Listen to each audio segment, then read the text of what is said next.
Siemano YouTube, zobaczcie, obok siebie stoją dwa fajne kłady. Pierwszym z nich jest mój prywatny Segway Snarler w wersji najwyższej, czyli w wersji Limited Camo, a z drugiej strony stoi Kymco MXU 700, które dostałem od firmy Motorland do przeprowadzenia testu. Stoją tak grzecznie obok siebie, ponieważ porównam je dzisiaj dla Was oraz ceny pojazdu, a także ceny wybranych ich części. Zatem zapraszam!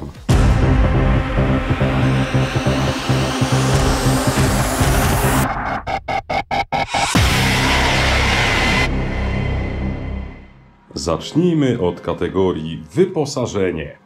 Na początku trzeba zaznaczyć, że obydwa pojazdy wyposażone są w coś, co jest strasznie potrzebne, czyli wyciągarkę. Kymco mamy trochę mocniejszą, w standardzie dostaniemy bamperek. Natomiast w Segwayu niestety ten bamperek jest akcesoryjny, ja go sobie dołożyłem, no i niestety musiałem za niego zapłacić kilkaset złotych.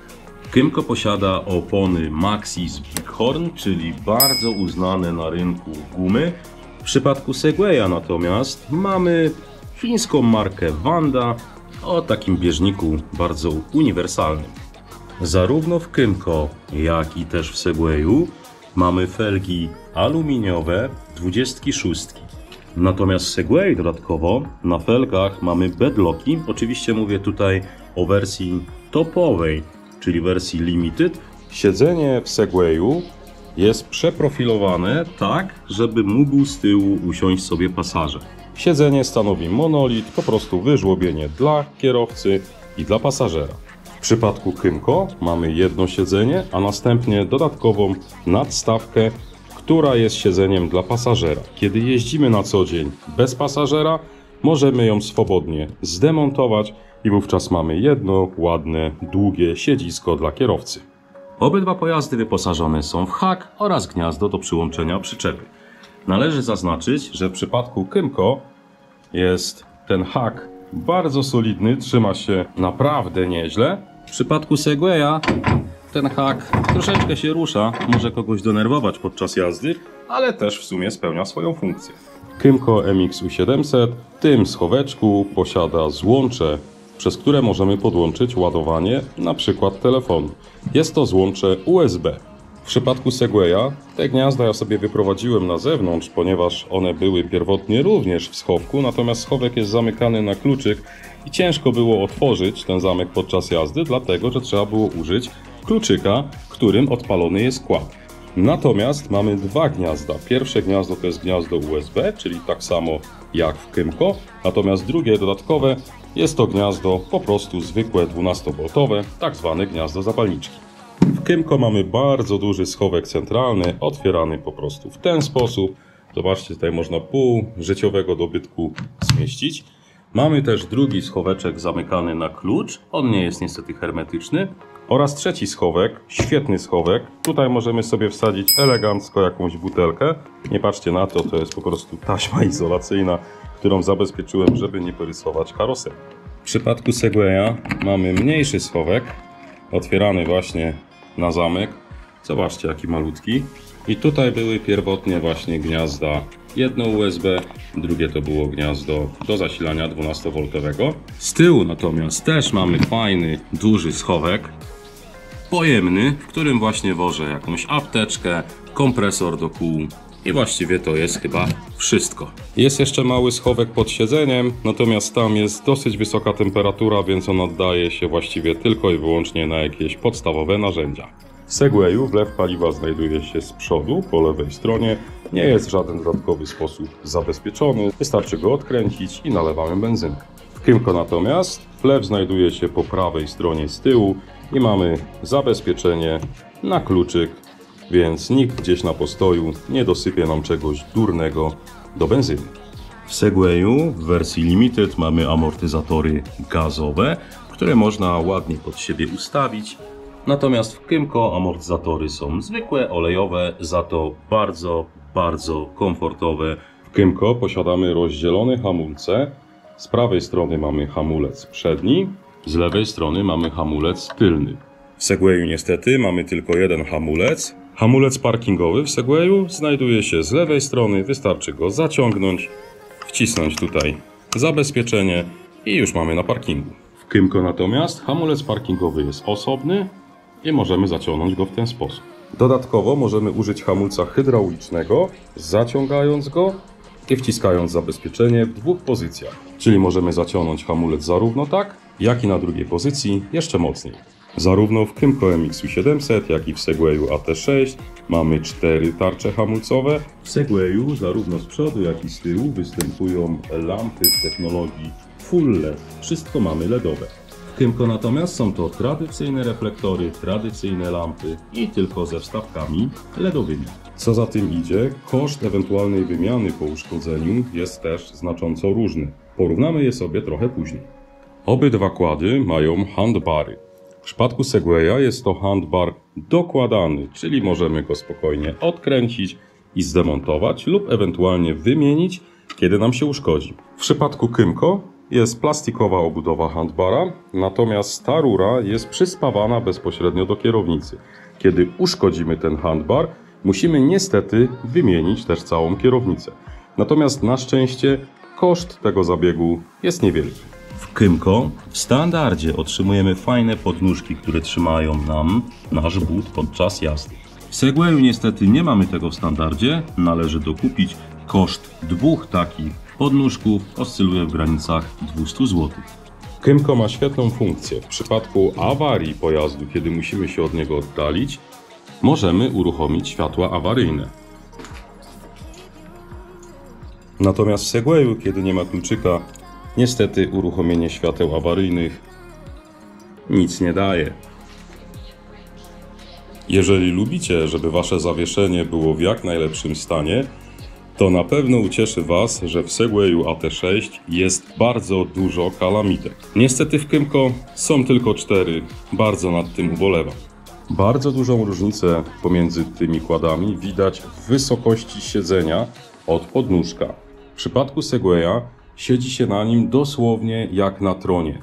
Środek ciężkości jest bardzo wysoko. W przypadku Kymco siedzenie jest dużo niżej i bliżej do podnóżka, w związku z czym siedzi się odpowiednio nisko i środek ciężkości też jest odpowiednio nisko. Jeśli chodzi o wagę obydwu kładów i to taką wagę, którą faktycznie sprawdziłem, a nie patrzyłem na broszurki, to Segway jest dosyć ciężki, ponieważ waży około 442 kg, Kymco natomiast 383 kg, co daje różnicę między tymi zawodnikami prawie 60 kg. Jeśli chodzi o jakość wykonania obydwu tych kładów, to jest ona na naprawdę dobrym poziomie. Nie ma się za bardzo tak naprawdę do czego przyczepić, ani do Kymco, ani do Segwaya. Oczywiście, jakbym bardzo chciał na siłę, to mógłbym się przyczepić do paru pierdół. Natomiast jakość plastików, spasowanie i ogólne odczucie z tego, jak te kłady są skonstruowane, jest naprawdę w porządku. Przejdźmy teraz do właściwości jezdnych i podzielę je na 3 kategorie: jazda po szosie, jazda po szutrach, no i offroad. Jeżeli lubisz jeździć po szosie, to coś dla Ciebie ciekawego ma Segway Snarler w wersji Limited. Ma możliwość wyłączenia lub włączenia tylnego mechanizmu różnicowego, natomiast w moim odczuciu dzięki właśnie siedzeniu, które jest dużo niżej niż w Segwayu, mi osobiście dużo lepiej i szybciej jeździ się po szosie Kymco niż Segwayem. Jeśli chodzi o jazdę po szutrach, no to tutaj bardzo duże znaczenie ma zawieszenie i jego zestrojenie. W Segwayu mamy amortyzatory gazowe, więc teoretycznie jesteśmy w stanie ustawić je pod siebie naprawdę bardzo dobrze. Ja niestety prawdopodobnie nie potrafię tego zrobić i kombinowałem już na wiele sposobów i nie udało mi się znaleźć tego złotego środka, żeby komfort jazdy był bardzo wysoki, żeby była stabilność na zakrętach i przede wszystkim bezpieczeństwo jazdy było na jak najwyższym poziomie. W przypadku Kymco mamy amortyzatory zwykłe, natomiast to zawieszenie jest bardzo komfortowe, pięknie wybiera wszystkie nierówności Jeśli chodzi o jazdę terenową, to tu sprawa jest troszeczkę bardziej skomplikowana, bo już nie chodzi tylko i wyłącznie o zawieszenie, ale też o moc samego quada, szczególnie od najniższych obrotów, żeby mieć odpowiednią moc, żeby tą przeszkodę pokonać. W moim odczuciu, po przejechaniu już trochę kilometrów jednym i drugim zrobiłem, tym swoim Segwayem z przyczyn oczywistych zrobiłem 4 razy więcej niż Kymco, natomiast Kymco głównie jeździło off-road, Segway troszeczkę ze mną pojeździł też po szosach i według mnie lepsze właściwości terenowe, patrząc na opony, na właśnie wspomnianą już moc, to jeśli miałbym wybierać, Kymco. W terenie mogą zajść pewne nieoczekiwane problemy z pojazdami. Kymco jest bardzo fajnie skonstruowane do tak zwanego szybkiego maintenance'u, czyli kiedy musimy coś sprawdzić, co się stało z naszym sprzętem. Odpinając 2 piny, jesteśmy w stanie ściągnąć cały ten plastik, pod którym mamy bezpieczniki, akumulator i przekaźniki. Ściągając siedzenie, mamy dostęp do filtra powietrza. Odpinając klipsy z jednej i z drugiej strony, mamy dostęp do całego silnika i do przekładni CVT. W przypadku Segwaya bezpieczniki znajdują się pod klapką, która jest, słuchajcie, tutaj pod spodem. Musielibyśmy najpierw zdemontować cały bagażnik, żeby swobodnie dostać się do przekaźników i bezpieczników. Filtr powietrza znajduje się tutaj pod obudową. Musimy porozpinać wiele spinek i są ciężkie do ściągnięcia bez odpowiedniego narzędzia. Żeby dostać się czy do przekładni, czy do silnika, trzeba trochę wyrozbierać. Dodatkowo Segway jest dużo bardziej zabudowany, przynajmniej z przodu. Dlatego według mnie do obsługi w terenie dużo prostszy będzie Kymco. Segway w standardzie niestety ma bardzo źle ulokowany wylot z CVT, bo jest mniej więcej na tej wysokości. Jak widzicie, ja już go sobie wyniosłem w górę i jest już wszystko w porządku. Teraz trzeba się podznęcać trochę nad wyglądem. I słuchajcie, długo się zastanawiałem, czy cokolwiek mówić na ten temat, dlatego że podobno o gustach się nie dyskutuje. Zatem podjąłem decyzję, że nic wam na ten temat nie powiem, po prostu pokażę mniej więcej 2 kłady łotak, łotak, łotak i łotak. I dokładnie tak was z tym zostawię. Sami musicie wybrać, który kład według was jest po prostu ładniejszy.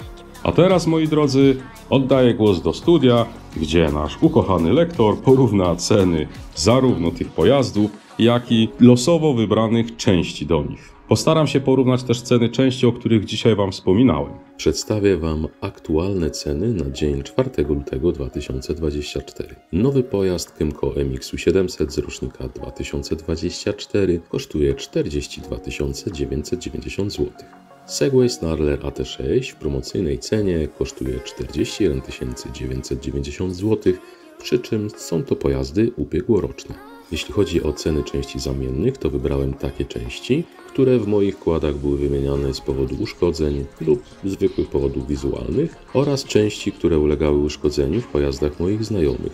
Ceny innych części możecie sprawdzić w oficjalnych sklepach importerów, aspshop.pl w przypadku Segwaya i www.motor-land.pl w przypadku Kymco. Linki znajdują się w opisie filmu. To wszystko, co dzisiaj dla was przygotowałem.